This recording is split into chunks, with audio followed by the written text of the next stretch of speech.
Hello students, how are you? Welcome to my class. I am Taruna Chaube.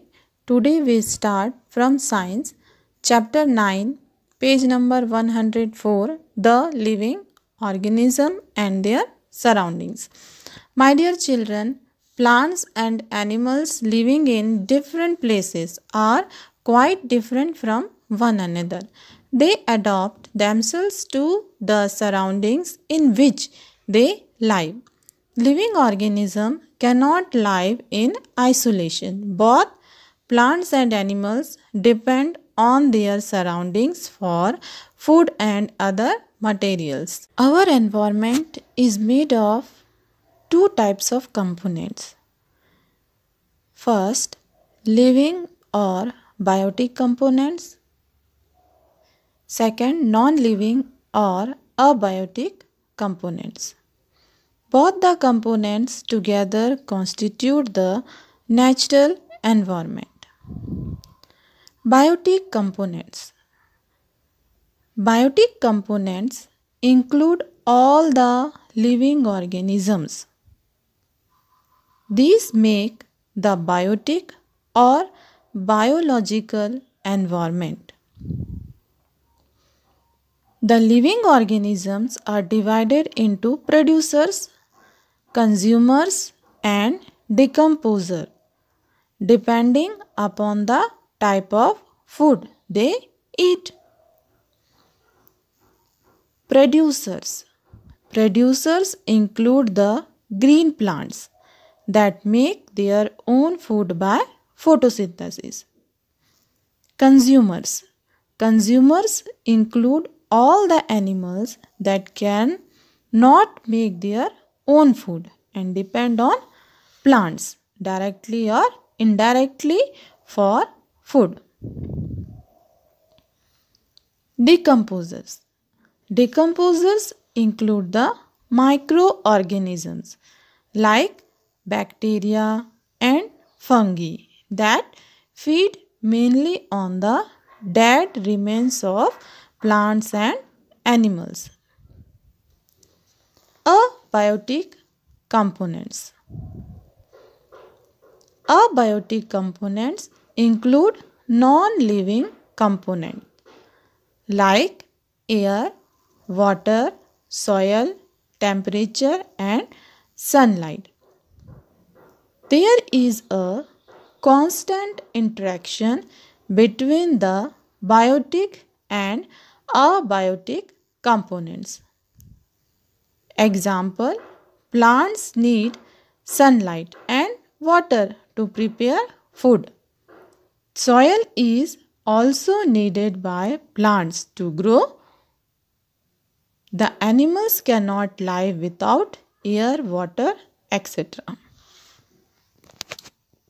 Habitat.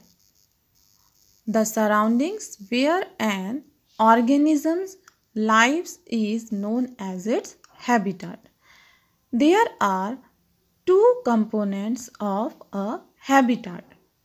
First, biotic components. Second, abiotic components. Types of habitats. Living organisms live on land, in water or on trees. Based on this, the habitats are of the following types. Terrestrial habitat. Land offers the best living conditions. Therefore, largest variety of organisms is found on land. Terrestrial habitats consist of habitats on land like forest, grasslands, deserts, mountains, etc.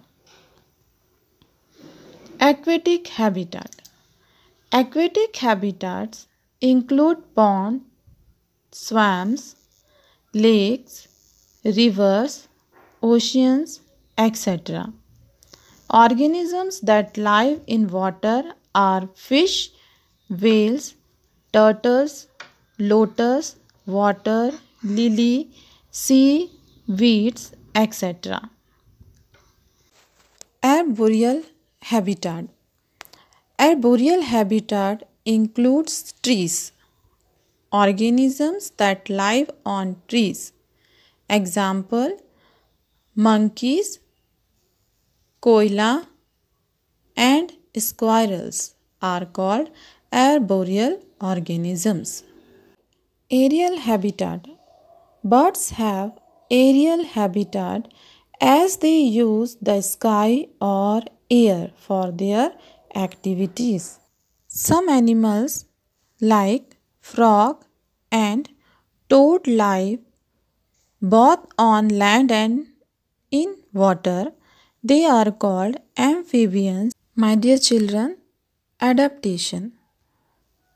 The adjustment of an organism to live and survive in a particular habitat or environment is called adaptation. Different living organisms adapt to live in their surroundings in different ways.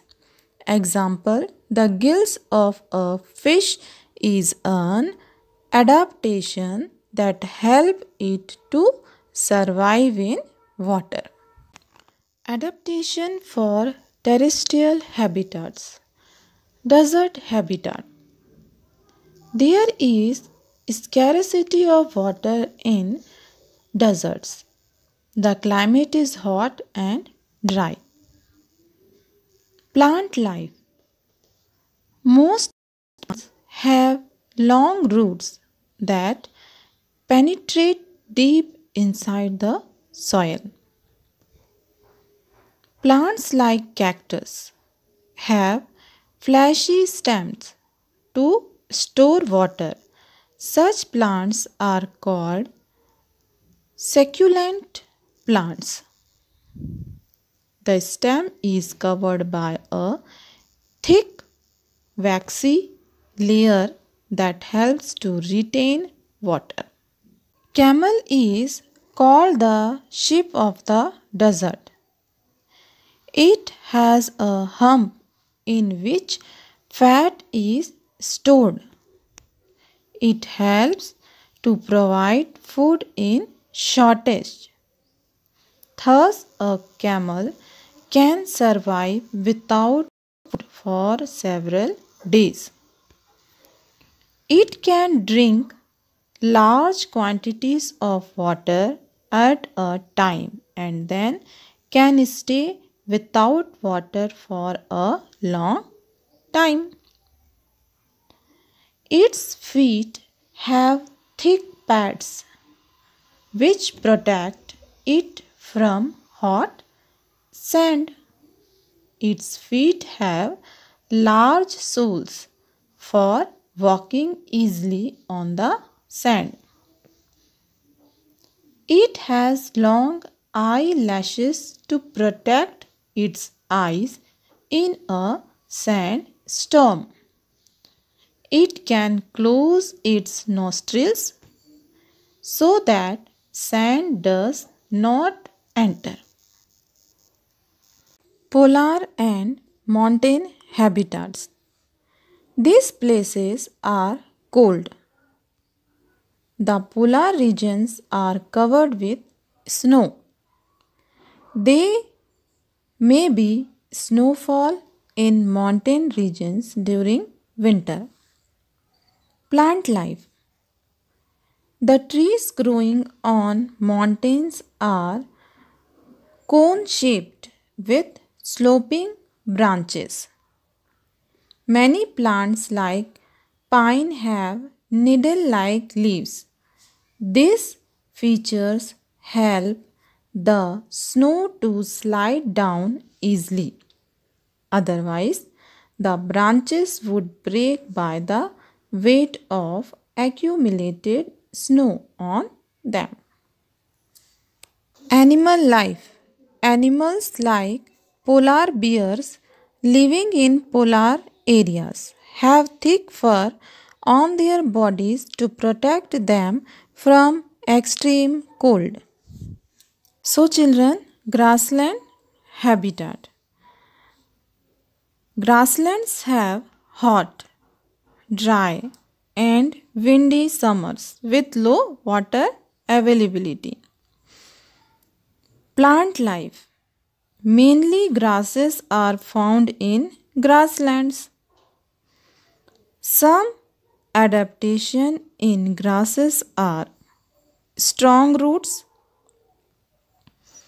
small leaves to reduce loss of water, flexible stalks so that they bend and do not break in strong winds. Animal life. Lions live in grasslands as well as forest.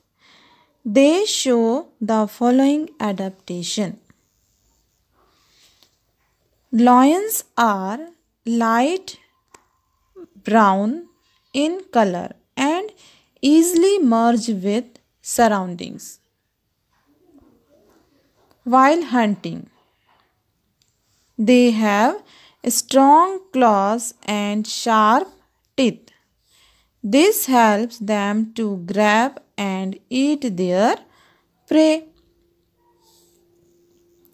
Eyes face forward or in front to judge the correct location of its prey. Long ears to hear the movements of predators. Body color merges with the surroundings. Strong legs help them to run very fast. They move in herds. These adaptations can also be seen in other grazing animals of grasslands like bison, zebras, etc. My dear children, tropical rainforest habitat. Tropical rainforests have a warm climate with heavy rainfall every day. The vegetation is dense. Tall trees with large canopy allow very less sunlight to reach the ground. Leaves on trees have grooves and drip tips that allow water to drip easily and not collect on leaves, preventing them from rotting. Different species of animals are found here. Many of them live on trees. Example, monkeys. They have strong arms to swing from tree to tree. Adaptation for aquatic habitats. Aquatic organisms have to adapt themselves to many factors like breathing in water, movement in water, water pressure and less light. Water plants show the following adaptation.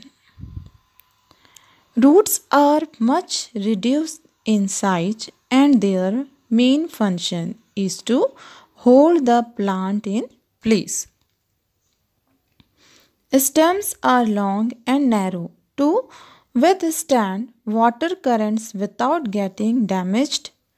Example, water lily. Floating leaves are large and flat. They have waxy upper surface which makes them waterproof. They have stomata on the upper surface. Example, water lily. Fish and some other aquatic animals show the following adaptation. Streamlined bodies. This type of shape reduces resistance due to water and helps to swim fast. Body covered with scales and mucus to make it waterproof. This also protects the fish and makes the movement easier. Gills to breathe under water. Flat fins and tails to help in swimming, changing direction and maintaining balance. Air bladder that helps to float in water. Acclimatization. There are some changes that can happen in an organism over a short period of time to help it adjust to some changes in their surroundings. Example, if a person living in plains suddenly go to high mountains, he may experience difficulty in breathing while walking for some days. After some days, the body changes itself according to the climate and person can walk comfortably.